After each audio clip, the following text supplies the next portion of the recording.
Welcome to Mark My Words, a show that searches for the fork in the road in life, the place where the turning point in the journey of entrepreneurship and life can be found. Let's meet each other at the crossroads on Mark My Words.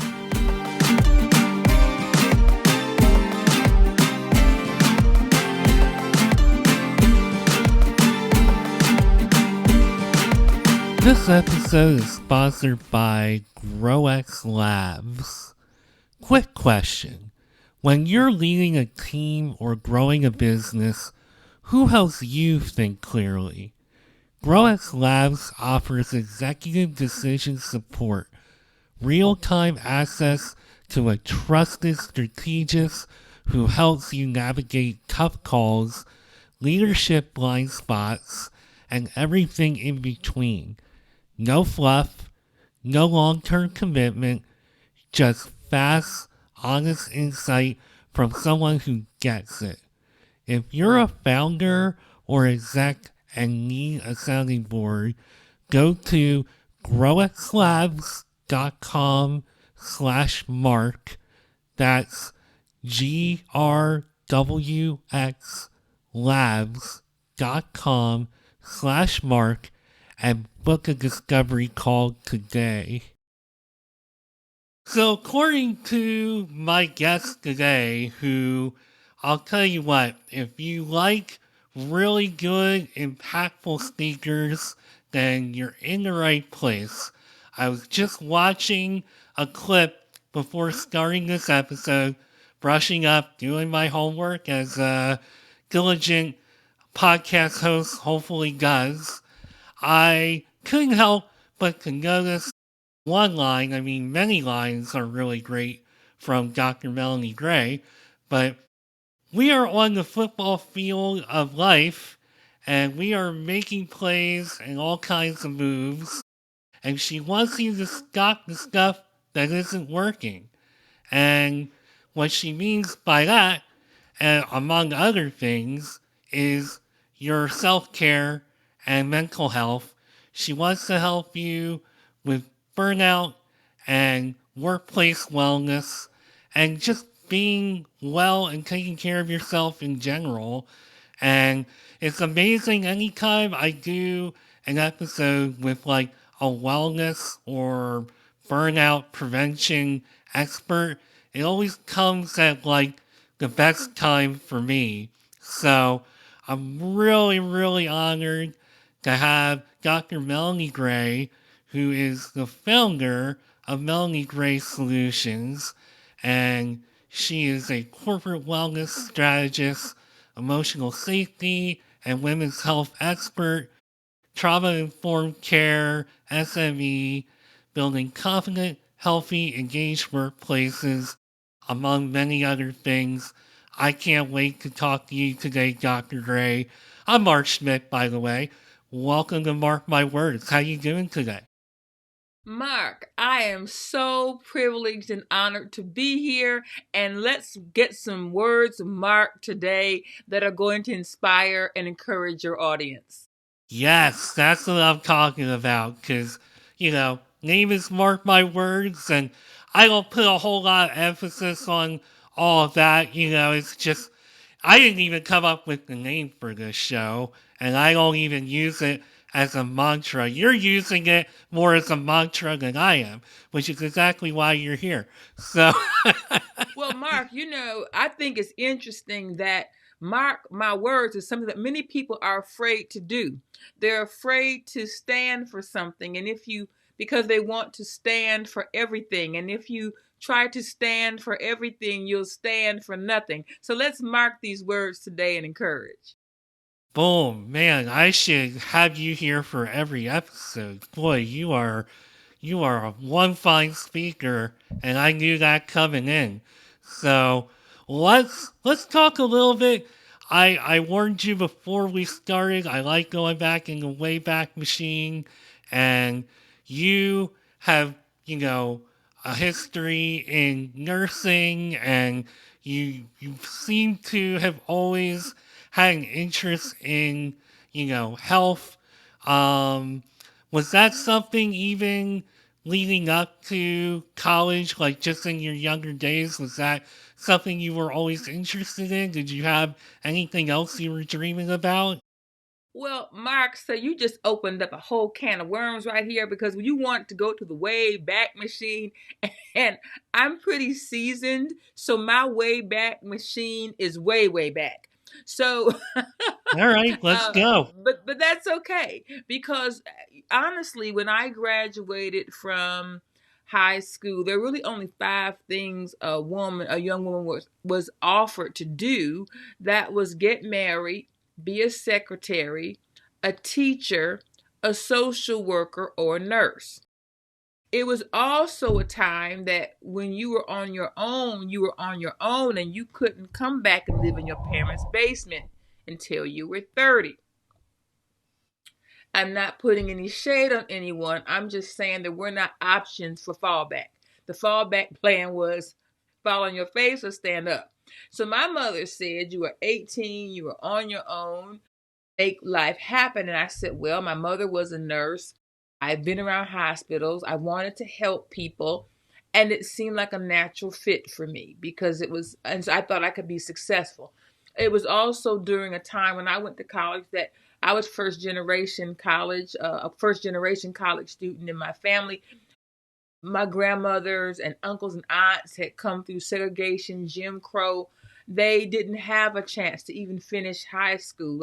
I remember the day I graduated from high school and my aunts and uncles got suited and booted, Mark. I mean, they were suited and booted like they were going to uh, just a haute couture, very fine black tie event because it was like them seeing me do something that they were not able to do.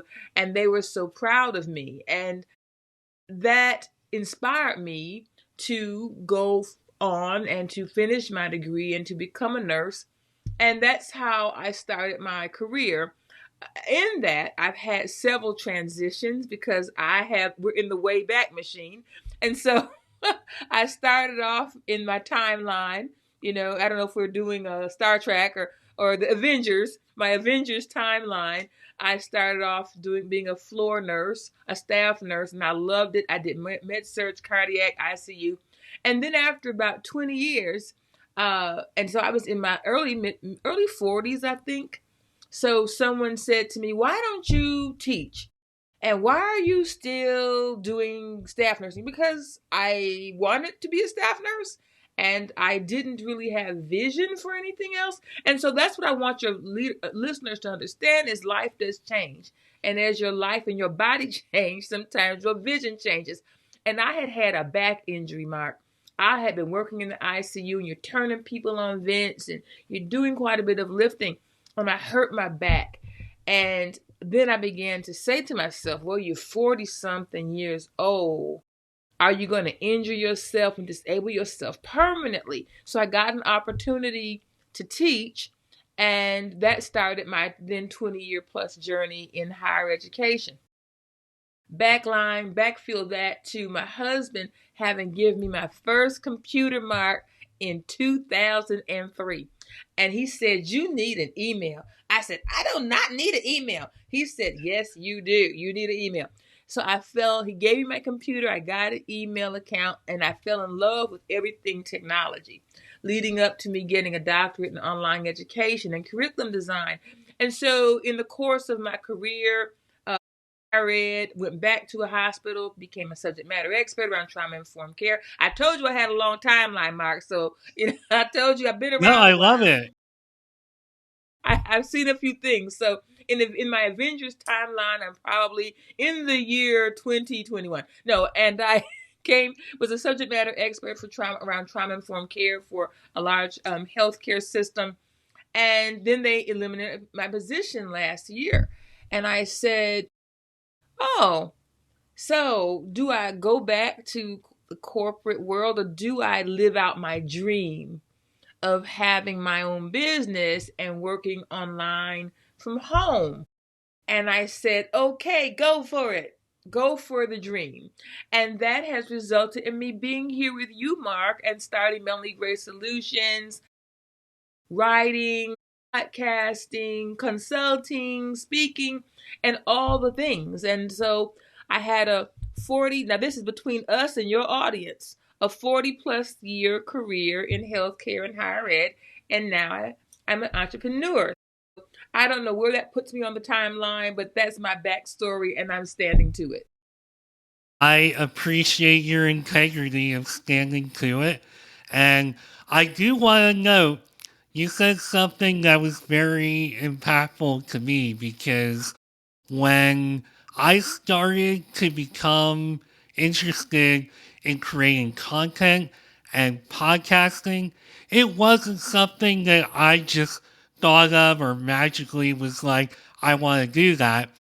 It was other people who saw something in me who came up to me and said, hey, why don't you create content? Why don't you do this? Why don't you do that?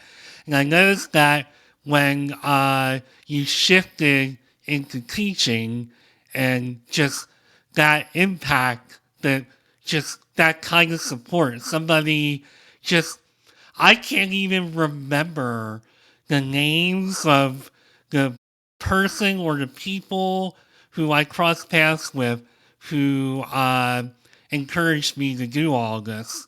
But I remember the impact, and that impact can be life changing, which I think, at least just hearing that part of your story, it sounds like that kind of helped shift you into uh, the new era of your life and just kind of brought you to a new level because you're just such a wonderful speaker and you're so impactful with like every word that you say. So I can imagine you being very impactful with anybody that you're trying to inspire and teach. Well, thank you, Marc. And I think both of us then have a lesson that can really be shared with the audience is one to encourage other people. It is important to see everyone as a gift and to show up and really look and listen to the people around us. I believe everyone is a gift and they're waiting to be validated. You can't wait, but when we can encourage someone, we should be doing that. I cannot tell you, Marc, the number of people that and students that told me I was the only person that encouraged them. I've had so many students tell me that I was like a mother to them and I was more a mother to them than their own mothers simply because I encouraged them. I cannot tell you the people. I had a young woman. She was a student. I knew she was bright, Marc. Ooh, ooh, ooh.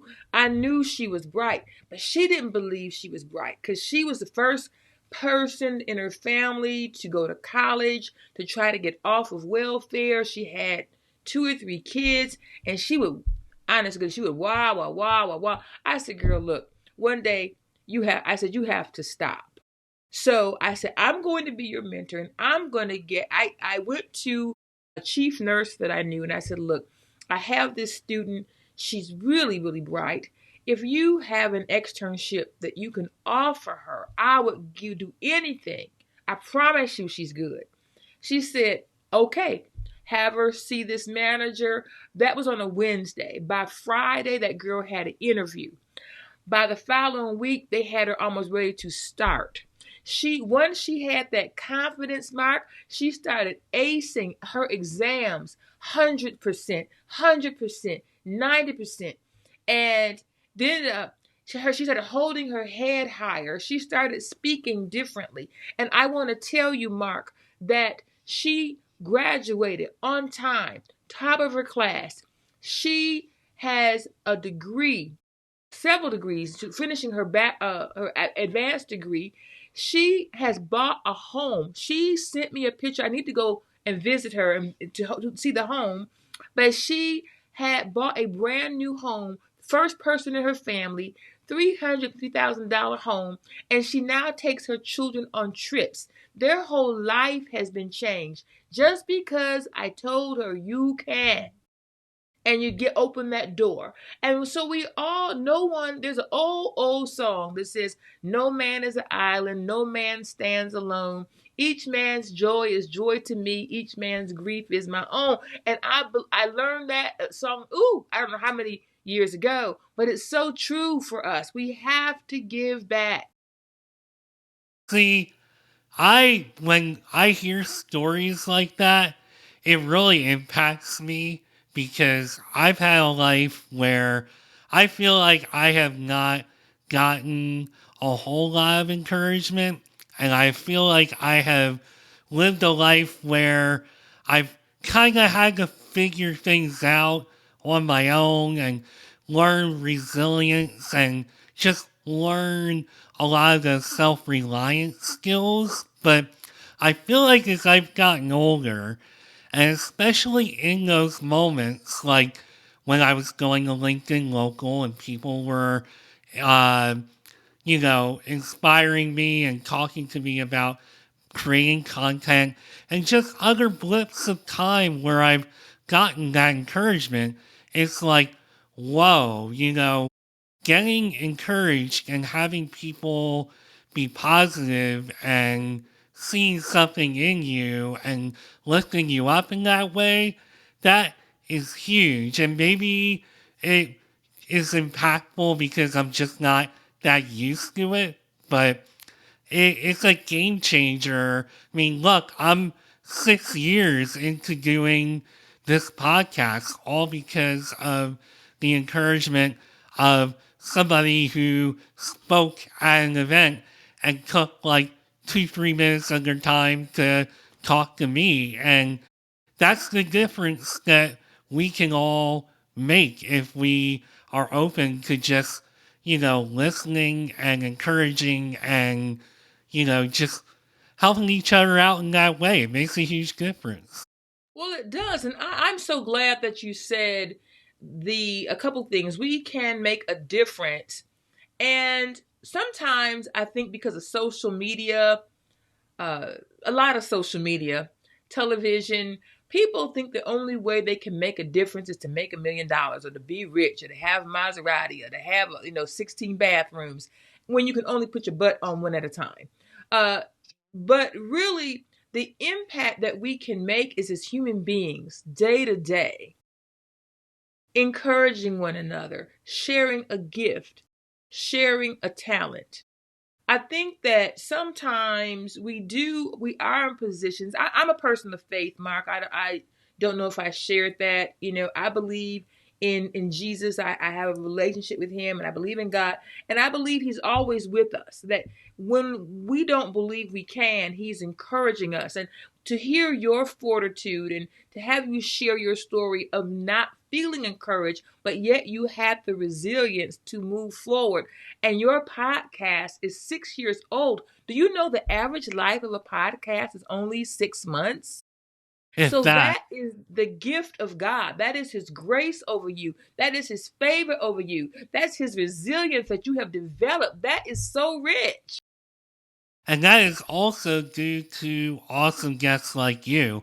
That I'll tell you, when I hit the stop button and drop the call and say my goodbyes, every episode, it just lifts me up. Like, you wouldn't believe the energy level. Like, even if I'm having a good day, once I'm done with that episode, I'm having an even better day. So, those connections make a huge difference in my overall just well-being, and it's a great, so I really want my show to be successful and reach people and all that, but it's also very good for just as an outlet and just for like my own self-care and connecting with others. Like, it makes a huge difference. And I'm trying to lead into a little more of things that you specialize in here because I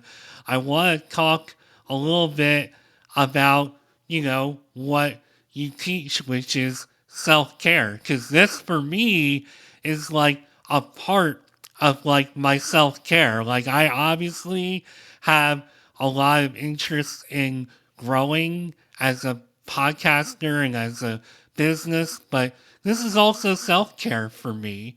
So talk a little bit about like not only what you do for yourself for self-care, but just talk a little bit about your teaching and how you hope to inspire and reach people and get them thinking about their own self-care. Well, thank you for that, Mark. Well, my first interest is for everyone to value themselves as a gift.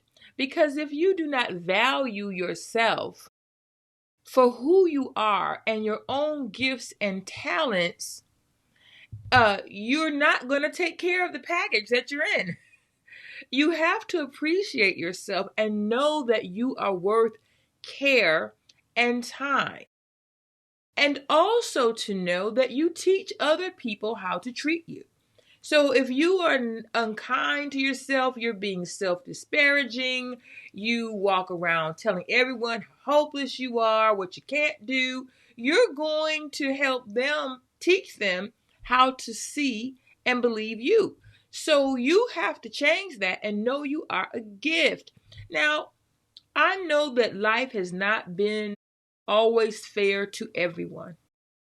Everyone does not get the same economic bracket, the same social status, the same types of parents, the same opportunities. I'm not saying that those things have always been equal, but what is the same is that everyone who is listening, I believe, has potential. And you wouldn't be listening to this podcast if you did not know that somewhere in you that you had potential that you wanted to do something with. So I really need you to believe that and to ideally write one or two things down that you know you're good at, whether no one else affirms that. You have to be the believer in yourself first. I was a person when I was younger, and I think it was because of my upbringing. My mother had some depression challenges, quite honestly. And so when I was younger, I used to walk around saying, "Oh, I'm depressed. Oh, I'm depressed. Oh," and then one day I caught myself saying it, and I said, "No, why are you saying that? No, you're not. That's become a learned habit, a learned way of being. You need to unlearn that and stop saying that about yourself." So when I unlearned that and began to speak better to myself about myself, other things around me changed. My posture changed. Like the young lady I told you about earlier, when she began to see herself differently and saw different opportunities, she began to speak to herself differently. So I want everyone to know that part of your self-care is your own self-belief. And if scrolling on social media does not help you, and I have not met any person that has helped. Now I'm going to tell you, Mark, is my personal life survey to find out. Are people really being affirmed and encouraged by continual scrolling and continual comparisons on social media, or are they not? And if you are not, then be honest and stop it. Stop it right now and speak well of yourself to yourself and set one goal that's achievable for you. That's achievable. I just started this business. I just launched my own podcast for 2026. I have one episode. There is no way in the world I think I'm going to be where Mark is after 6 years at the end of January. I have to pay my dues. Whew. And If so you are, boy, that's gonna lead to a whole other kind of burnout. yeah, and I'm not trying to have that because I want to enjoy my life. You work to live, you don't live to work, in my opinion. And work should elevate you. Your entrepreneurial business should encourage you. It should fuel you, but you don't live for it. You work to live. You don't necessarily live to work. And I know, Mark, I know you've seen this too. people all over the internet telling you how they became on fire, went viral in 1 week. But they only tell you about the 1 week mark. I don't believe they tell you. No one that I have seen yet has fessed up to the years of failure that it took them to get to the 1 week. They just only talk about the 1 week. I'm a success now. And so that's not the truth. It's not the truth for most people. And it's okay. We have to live in reality, and we have to choose contentment. So when you talk about, I'm just kind of going through all of the questions to ask Dr. Gray. When you talked about teaching people to stop glorifying burnout, did it kind of like come from that experience of just always talking about I'm depressed when you really weren't? Or is there a little bit more to that? So yeah, because that was earlier. I was really young, much younger then. I would say I have a long time. I don't forget Oh, neither do I. I understand. timeline. But I when I more mid year, I would say in my career in working with leaders, talking with people who were talking about burnout, and because there was a difference in how work is now, Mark, versus how work was when I began my career. When I began my career, 40 years ago, you could go to work, come home. Nobody was emailing you. Nobody was texting you. There was no such thing. Okay, I'm a dinosaur. Okay, I fess up. But now, as we have moved over time, work, you have access to it and it has access to you. Even when you leave, there's no the boundaries are now blurred. And so as the boundaries became blurred and I began to hear people compete over how tired they are, how exhausted, if you ever been at work and heard it, well, I did work over the weekend. Well, what you did work over the weekend? Well, I answered emails, worked on a project till 10 at night. What? Well, if you think you tired, and so this goes on. Like, what are we doing? We're having competitions over exhaustion. There's something wrong with that. There's something really wrong. And so, in listening to that, to these conversations and talking to people about being tired and being burnt out, I began to ask myself, what did I want for myself? Was how much further in the rise, in the climb, was I willing to make? What did I have capacity to make, and did I want that level of exhaustion, time commitment given to work? And I said no, I do not. I want to help other people. My goal is to help people understand that there is more to life than work, that we have to be whole people. What do you want said about you at the end of the day? When your career is over, where's your identity? When my job ended in earlier this year, I still had a life to go to. I had friends. All of my friends were not tied up in work. I had a whole database because they can turn you on and they can turn you off. And if they turn you off, what are you left with? What do you want your children to say about you?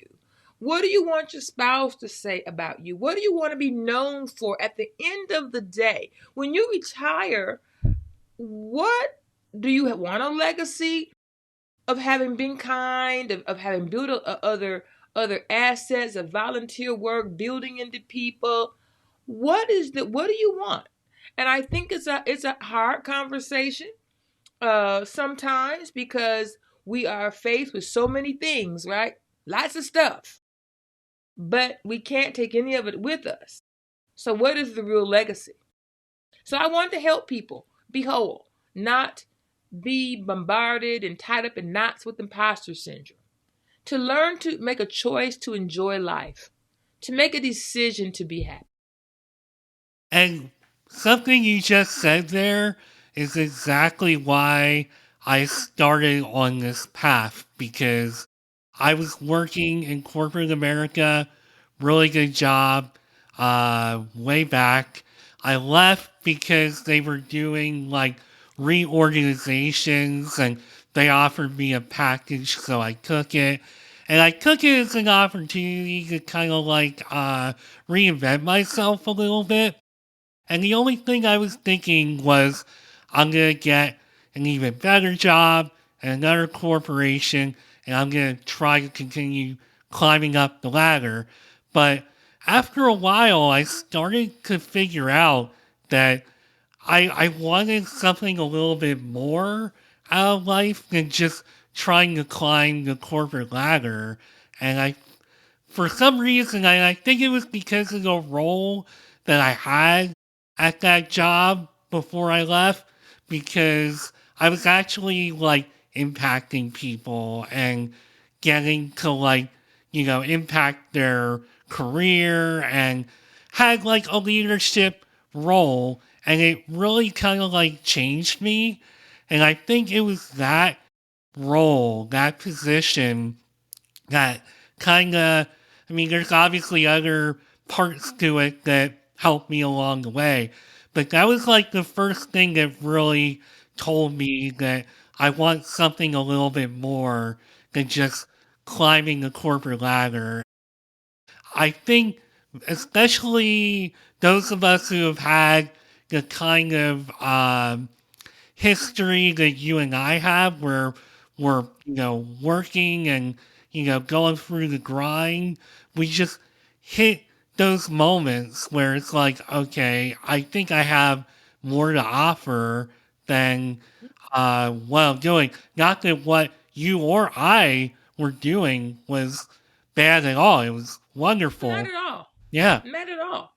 But sometimes you just decide, I want something different. And I, like you, I was blessed to be severed out, and I could have gone back to another organization, but I said no. I'm going to enjoy this life. I don't have to. And so I decided to change my life. Now, one thing I would like to encourage your listeners to consider is, sometimes it's not making more money, it's just cutting back on your spending. You don't you're not, if life is always about making more, you might not. There's only going to be so many CEOs in any business. But what can you choose to do to live comfortably on what you actually make? You have to choose to be comfortable with that. You have to make that choice. I say, I have a friend, she was a senior vice president, really high level, really big span of control. And she has a tiny house, and she said, I'm not doing that anymore. And she just got her a tiny house. She got some chickens, and she has a lot of things, other animals, and uh, she's growing fruits and vegetables. She has control of her time. She doesn't have the title and the span of control and the income that she was making, but she's created a life that she's at peace with. And I think that's what we have to choose to do, or we're going to drive ourselves crazy. And you have so many awesome questions on here. I gotta say, if you don't know, I think I may or may not have mentioned it. I got Dr. Gray off of Podmatch, which we love Podmatch on this show, and they give you an opportunity to put down a bunch of questions that you might want asked, and I usually am so back and forth, I don't refer to it too much, but you have so many good questions, and there's a connection here between what you're talking about and what I'm getting into here, because one of the things I wanted to make sure I touched on, I know we don't have 10 hours to do this episode. Um, you know, I myself feel sometimes, and maybe I'm just relating it to some of the things I'm going through in my life currently, but I know I don't always know that I'm like emotionally and, just mentally depleted. And I think that's a really good point that you're making here, and I think I'm connecting it to what you just said. I would love for you to give more of your take on recognizing and maybe being more self aware when you do get depleted mentally or even physically. Well, I believe in I have what's called the stop it framework, where first you have to scan. You have to really stop and scan and listen to your body. Listen to your tone. Spend time with yourself to understand what is happening to you. If your shoulders are aching and you know you're snapping at work and your emails are too short or too crisp, and you're at home and you're short with your family, you're short with your kids, you're slower in processing, you are slower in your thinking, you're emotionally irritable, you don't sleep well, you have headaches, you're drinking coffee a lot, and you're feeling yourself just being fatigued, stop. Listen to what's happening to yourself, what you're experiencing. Stop and then scan. Stop and scan. And then tell yourself the truth. This is not good. I am not in a good place. And then you have to own it. I'm not in a good place. What am I going to do about it? And then you have to prioritize yourself. Put yourself on your calendar. Sometimes you have to shut everything down for several days. You might not come to this epiphany while you're moving and grooving and trying to solve the world's problems. You have to shut down and prioritize yourself. And then you have to be intentional about doing something different, changing your life, changing your boundaries, changing your position. Sometimes you have to change jobs, change what your spending is. You have to make some intentional decisions, and then you have to be willing to succeed. You have to be willing to triumph, because sometimes we get in a rut of nothing's ever gonna work, nothing's ever gonna succeed. I don't have it like Joe, I don't have it like Susie.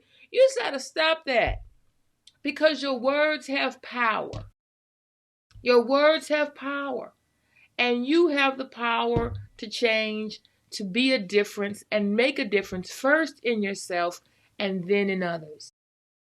Well, another really, at least for me, key point again, your questions. I'm going off your questions. But I think this is impacting me because I'm I've been going through this personally, like I'll be honest. And I'm learning a lot about like the nervous system and the role that plays because I'm gonna be honest, I've had moments where I am not like a big crier. I don't cry at all, really. And I'm kind of one of those people who, and you were talking a little bit about this earlier, where uh, sometimes, how can I put it? Like, and maybe it's in my own head because we teach people how, to treat us. That's something you said, and I agree Yes. with. But um, I feel like sometimes we can have good intentions with that and have good qualities that wind up kind of like, I guess, for lack of a better way to put it, turn against us. Like, I'm a super duper patient person, and it's all from my upbringing, having to be so patient with the environment that was around me.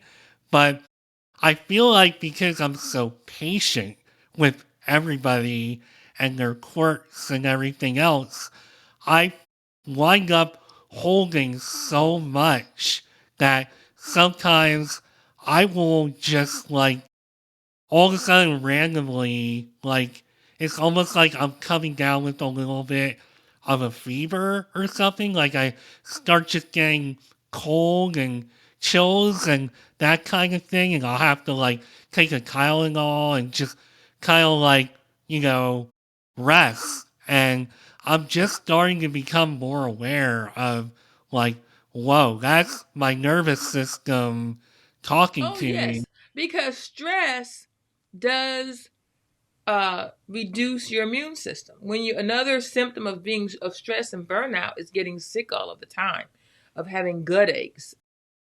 So to your point of you say you hold a lot from other people. Well, couple things, Mark. Who are these people? Are they this people? Is it two or three people that come over and over again with the same song? Because I've actually said, and they make no change. You listen, you listen, you listen, and then you offer them a change, and they don't want to change, and then they come back and want you to listen to that story again. I've told people, I can't hear that anymore. I care about you, but you're not willing to change. I heard this 2 months ago, 6 months ago, 8 months ago, and you are still in that place because you want to be. You must. There's something about it that you enjoy. When you're ready to change, I'm ready to listen again. But until then, I cannot. And so I don't know who those people are for you, Mark, or for your listeners. But I think it's only fair. We don't have to allow people to have a catharsis on us when they want to. You don't have to do that. And then you cannot change everybody. You cannot fix. Sometimes you do, many times we don't have the answer, and we cannot place the stress on ourselves that we have to have the answer. And then why do people come to us sometimes? One of the things I learned in my earlier youth, I don't know, I've been 29 like a lot of time. I'm on my third cycle. So one of my earlier cycles of being 29, I realized I was complaining to somebody once. I was complaining. And I said, I don't know why everybody keeps coming to me and they're always telling me about their complaints and their problems, and they're always asking me to do something that I don't want to do. And the person I was talking to said, well, you shouldn't say yes so fast. She says they come to you because you're known as being nice and you're just an easy way out. So I stopped being the easy way out. I stopped having an answer. I started saying, I have to think about that. Let me get back to you. I'm sorry. I can appreciate that you asked me that, but I'm going to have to tell you I don't know. I have an answer. I'm going to send you to someone else. And I started having answers that allow me to be free of some things, and that was a blessing to learn to do that.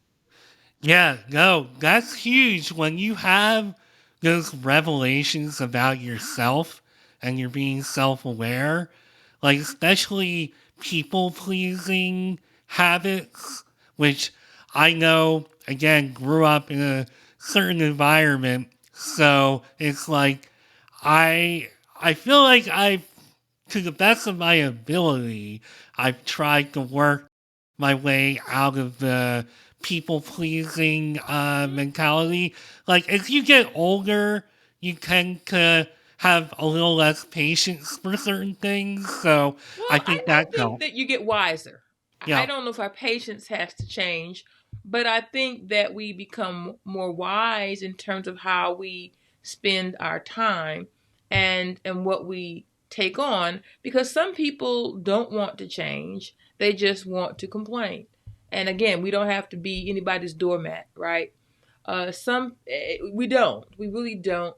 And we are always teaching people how to treat us. And I think we can set boundaries and set expectations. And Mark, I mean, you're a podcast leader. You're a content creator. You're a really big deal in the everybody doesn't get the gift of your time. Well, They well, don't. there's truth to that. I get tons. I mean, it sounds egotistic to say, well, I get tons of inquiries. I mean, but it feels like I get a lot. I have about 500 inquiries sitting in my Podmatch inbox, so that's pretty healthy amount. So I'd say I so. I aim to do 52 episodes a year, plus a few extras if I have time. So that's not a whole lot of opportunities. So when we do the math, I really appreciate what you're saying. I don't know where I'm going with that, but thank you. You don't have to go anywhere with it. You're a big deal. You've done this for 6 years. That means that, and your number of downloads is amazing. You have how many episodes did I see? You have had Over 167 episodes.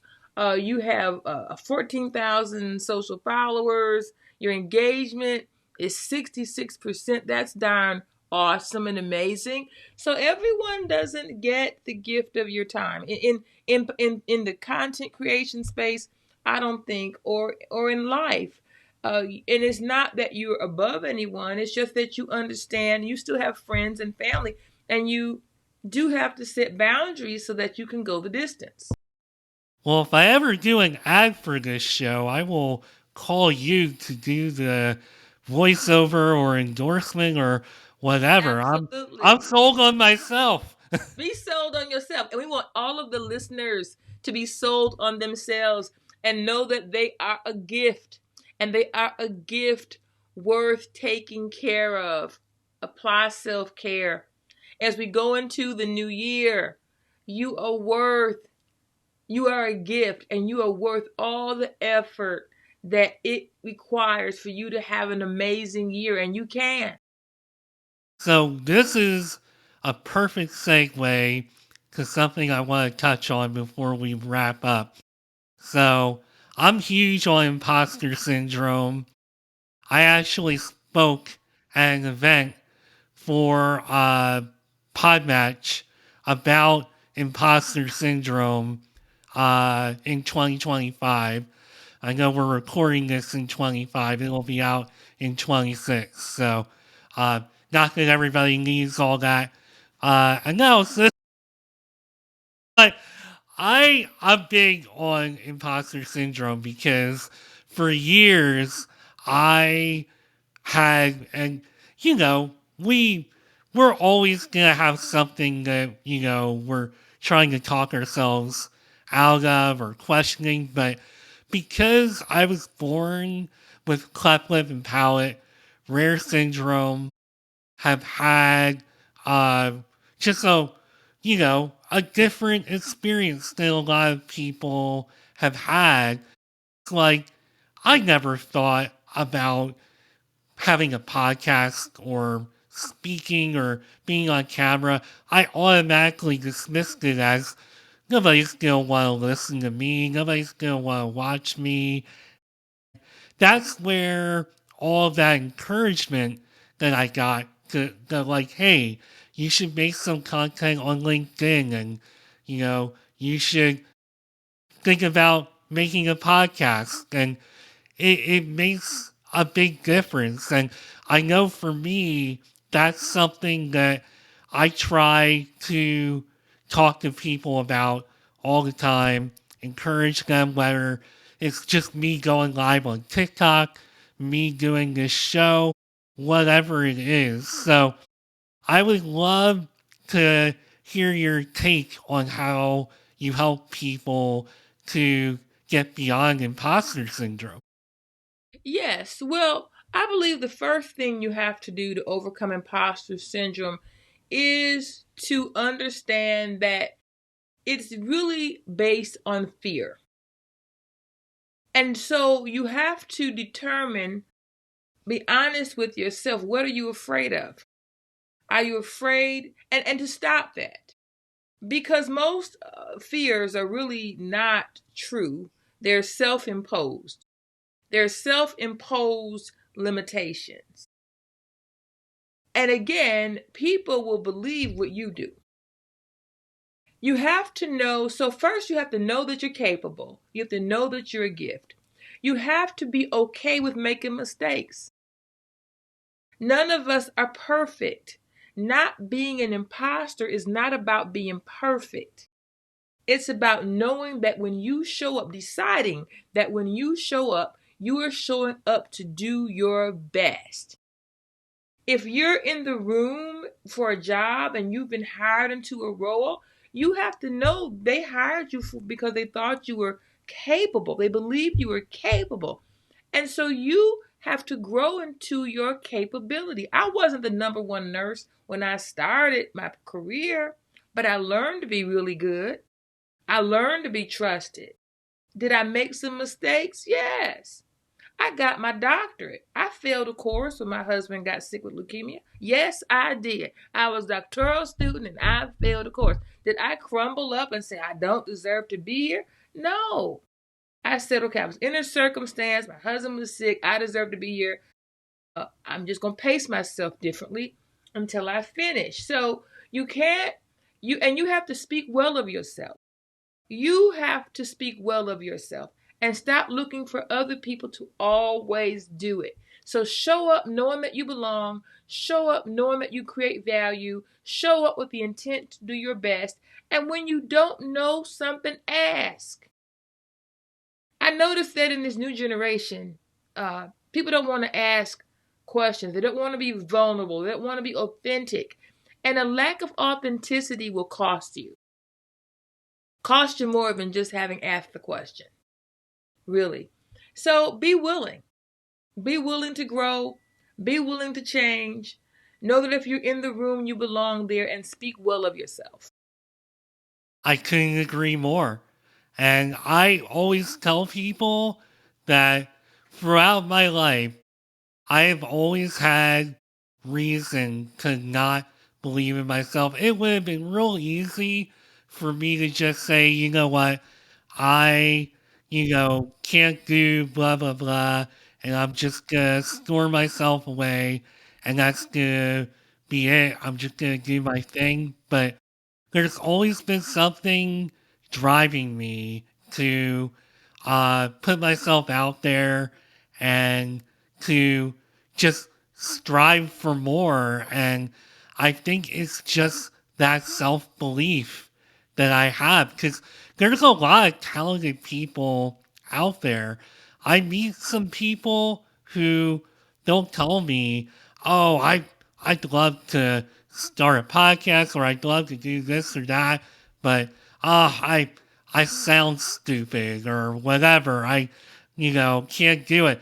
And I'm like, oh my gosh, have you listened to me? Like, I know that I've gotten a lot better and, it takes a lot of practice. And obviously, I'm speaking like publicly, so I'm definitely being more mindful and not slipping into habits associated with uh, my condition, for lack of a better way to put it.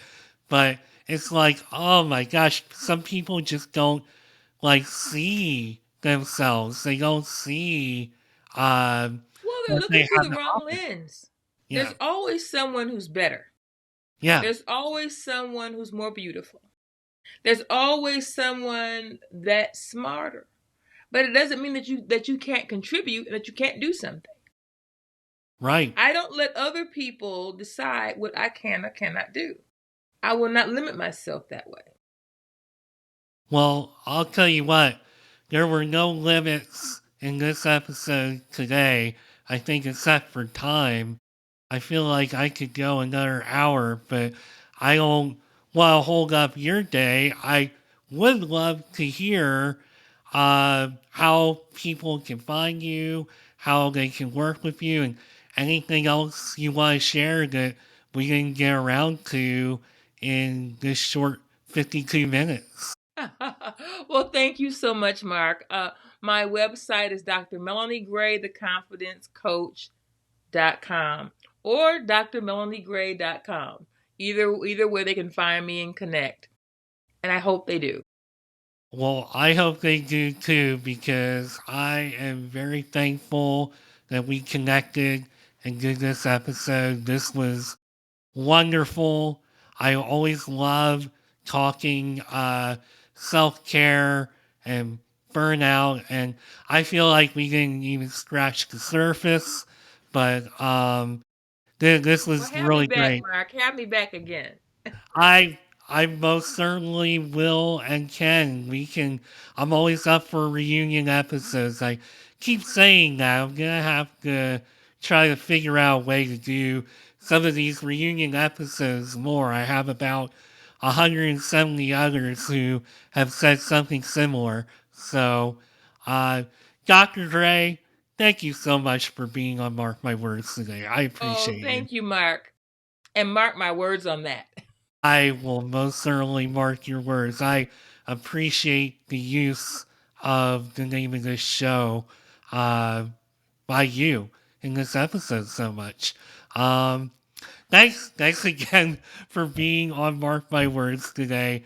I appreciate it, and I will see you soon with another episode. Bye for Yes, now. please.